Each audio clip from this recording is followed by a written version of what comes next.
Mesdames et messieurs les sapeurs-pompiers, mesdames et messieurs les personnels administratifs, techniques et spécialisés, chers collègues, les 39 départs de feu de végétation qu'a connus le département du Jura au cours des 10 derniers jours ont vu l'éclosion de 3 grands feux de forêt sur les communes de Vecques-le-Cernon le 9 août, Cornot le 10 août, puis Mont-Lyncia le 13 août. Ce sont près de 1100 hectares de nos belles forêts et de nos massifs qui ont brûlé, alors que le feu qui faisait référence jusque-là avait vu 100 hectares partir en fumée en 2018. À lui seul, l'incendie de Vecques-le-Cernon a brûlé 700 hectares. C'est énorme.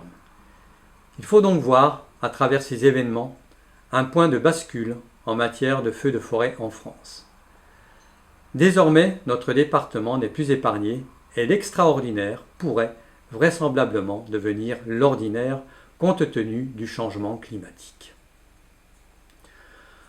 Au plus fort de ces interventions, vous avez été 280 sapeurs-pompiers engagés, dont des moyens venus de 13 départements de la région Grand Est. Pour la première fois, des moyens aériens, hélicoptères et 3 types d'avions ont été engagés dans cette même région. Cela souligne le caractère hors norme de ce que nous avons traversé. Fort heureusement, malgré les moyens déployés, il n'y a eu aucune victime ni aucune perte de bâtiment grâce à l'engagement dont vous avez fait preuve. Votre action précise et rapide a permis la protection de nombreux bâtiments, essentiellement des maisons.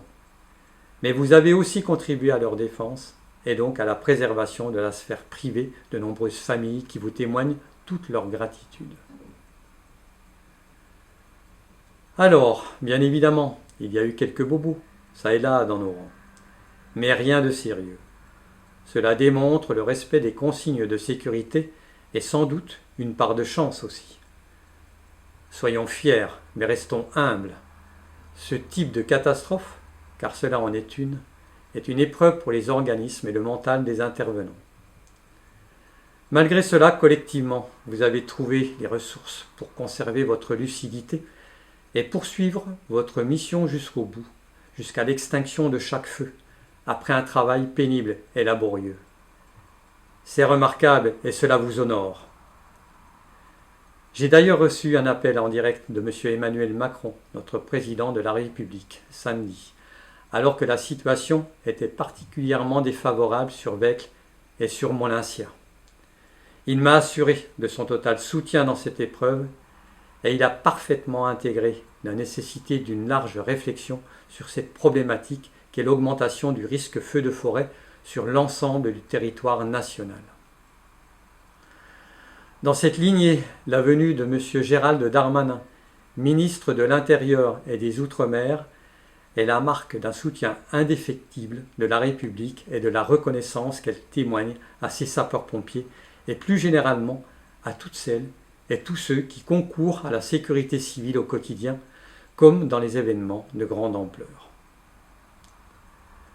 Notre établissement public va désormais procéder à un retour d'expérience détaillé afin de mettre en place un plan d'action à court terme, car la saison estivale n'est pas terminée, mais aussi à moyen et long terme, car il faudra très certainement réévaluer nos techniques, nos formations et nos matériels. D'un point de vue humain, je vous rappelle notre ambition, fixée par le président Pernaut, de recruter 300 sapeurs-pompiers volontaires afin d'enrichir nos rangs. Je sais pouvoir compter sur chacune et chacun d'entre vous pour tenir le rôle d'ambassadeur du SDIS 39 afin de susciter des vocations dans votre entourage. Alors, au nom de M. Clément Pernaut, président du conseil d'administration du SDIS, au nom de M. David Filot, préfet, et en mon nom, je vous adresse une nouvelle fois mes plus sincères félicitations. Vous contribuez au rayonnement du SDIS du Jura à travers les valeurs dont vous faites preuve dans l'accomplissement de toutes vos missions. Bravo et merci à vous toutes et tous.